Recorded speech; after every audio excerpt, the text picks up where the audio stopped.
Good morning, natural gas. It's Tuesday, March the 3rd, 2026. I'm Tim Beggins, president of Elk Trading Company. And for today, the spot April contract, we're currently trading at 314.80, up 18.8 cents or 6.35%.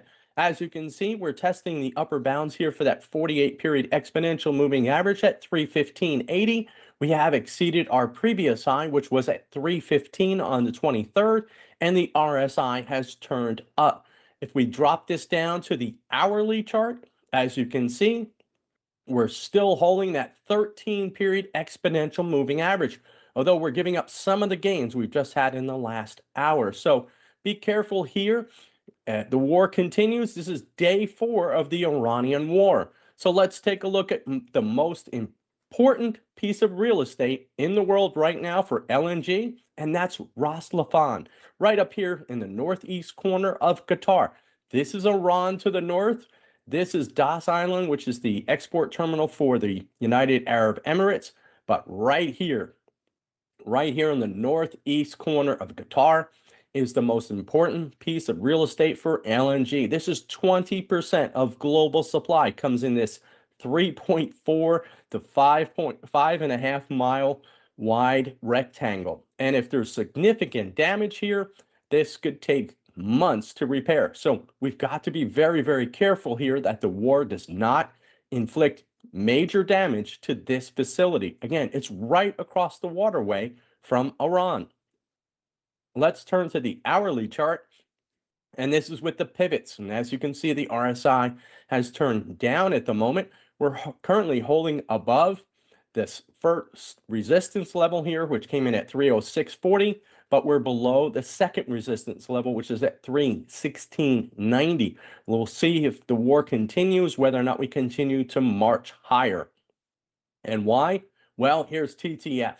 This is the tidal transfer facility, the marker for Europe, and it's currently trading in the equivalent right now near $19 to $20 per MMBTU compared to US, right, at 315. It's a significant change because they get 20%, Qatar sends 20% of their supply to Europe. And so now Europe must scramble for LNG to replace that supply. Where are they going to get it from?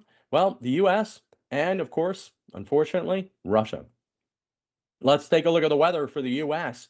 And despite the fact that we've got some cooler weather in the Northeast and the Great Lakes, it's warm in the South. And as we continue, it gets even warmer. So the South may transition directly into summer. And here we are looking at March the 9th. And as you can see, we're starting to get 90s down here in the Rio Grande Valley here of Texas, 80s across the South all the way through. And as we continue to march into that forecast period, again, toward the 14th, you start to see 90-degree temperatures down here in San Antonio, 80s up in Dallas, 89 in Houston, 90 actually up in Florida. So we've got a tale of two cities coming with still some colder weather in the north. We're starting to heat up in the south. Why? Because we've been dry. We've got a continued drought from Texas all the way over to Florida.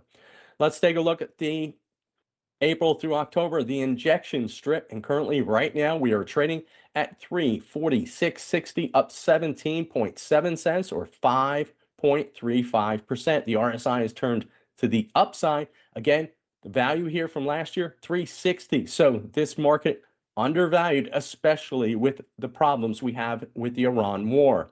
Let's take a look at Europe. It's pretty mild going through the forecast period. This is all the way through March 17th, St. Patrick's Day. But let's take a look at the European stocks. 30% across the EU. Germany, 20.8% full. France, 21.6% full. So let's take a look at Asia. And here's all the way out through the forecast period. And we've got some cooler temperatures. This is Beijing, the capital city right here. We've got cooler temperatures in the Koreas, parts of Japan, and the eastern provinces of China, including even parts of India. What about the nuclear outages here? Well, we're currently making new highs. This is above the 5-year average right now. We are currently looking at 14.7 gigawatts offline as of yesterday. These nuclear units are going down, trying to get ready for summer, which is arriving a little early here in the South. So as you can see, we've got South Texas is down to 43.3%, is out. Turkey Point, we've got Mississippi, this is Grand Gulf, and you've got some more outages across the U.S. right now, including the Monticello and Davis-Besse up in Ohio, as well as we talked about before, Hope Creek, and now VC Summer is completely down. So we've got the nuclear fleet starting to recycle here, do some maintenance, trying to get ready for summer. That will put a bid underneath some more natural gas. What about Golden Pass? Well, we're currently at 221.116 MMBTUs going into the terminal at this time. It continues to stay stable here between 100,000 and 300,000 MMBTUs per day. That means they're just continuing to push gas through the system, getting it ready for first LNG export sometime in early March. And let's take a look at the ERCOT system right now. As you can see right here, we've got about 35,000 megawatts of wind and solar production currently right now. And about 1 o'clock this afternoon, wind and solar are going to be able to maintain about 85 to almost 90% of the predicted load if it's on fully, which means that power prices are expected to be around $5 to $6. So that is pretty low here, and that continues to help keep things stable. Let's take a look at the stocks, the oil and gas E&P sector. Basically a sea of red. Why? Because global equities are down with the war expanding with Iran. And as you can see here, we're not getting any benefit from higher prices in natural gas. CRK down 1.22%, as you can see here, and CNX down 0.91%. BKV, which is a Fort Worth producer, up in the Barnett Shale, down 2.85%. So again, recapping here right now, we are currently trading at 313.90, up 17.9 cents, or a little bit over 6%. The RSI is showing some weakness here, so we may pull back here, at least and test this 13-period exponential moving average on the hourly chart at 309.10. We'll see where things go with the war, but again, the most critical area of real estate here in the world for LNG is Ras Laffan. Any damage to that facility, and it could spell even higher prices. Let us know your thoughts in the comments section below. Please hit that like and subscribe button. Thanks for listening. We'll see you tomorrow.